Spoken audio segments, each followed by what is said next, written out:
And we wrapped up Arn last month with the feeling that maybe WCW jumped the gun a little bit with the Giants title win. I think if you remember, we were talking a little bit about that. We agreed it might have been a better long-term to build him up after the NWO formed.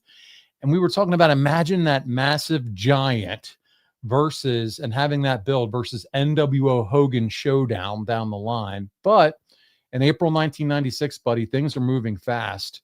And that's where we're going to pick it up from here tonight. So let's jump in.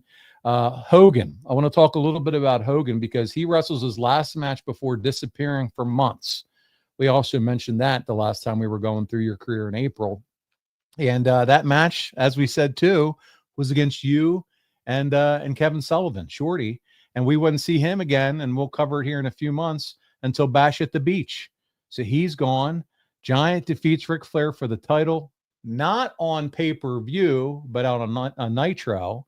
And that's my first question for you, Arn, because this seems to be one of the major, or many, should I say, shifts of the Nitro era, and really the Raw era back then, was these big title changes and things like that were now happening on weekly TV shows versus pay-per-view.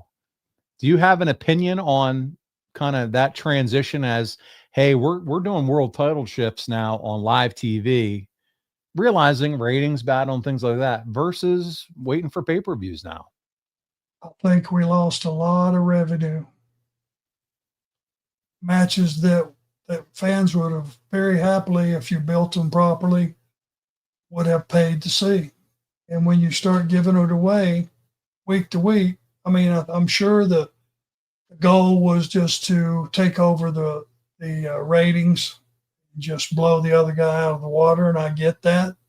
It's part of the competition of what was going on. But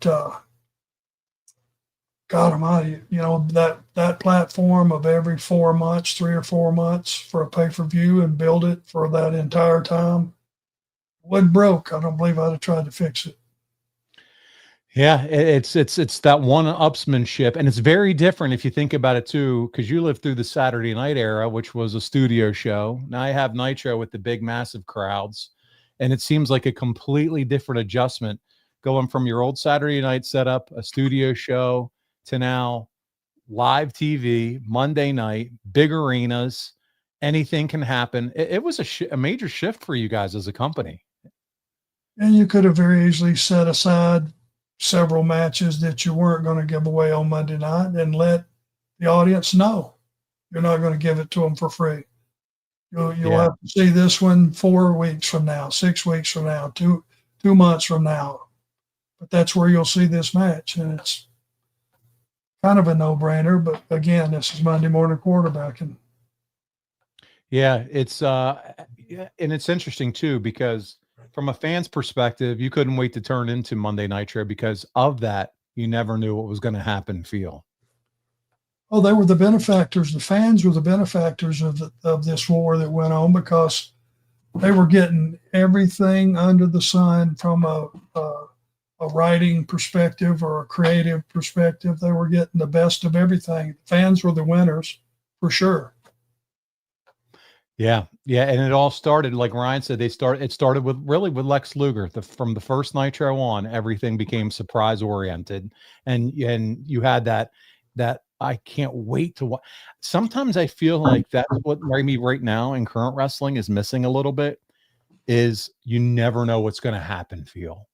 I wish if that was kind of the case still now, versus here's our lineup of matches posted on social media. Takes the surprise out of it, doesn't it? I would love to have something happen that made me say, I need to come back next Monday or Wednesday. I would just love to have that, like, oh my God, it's just not there as much as it used to be. I think a lot of people are with you.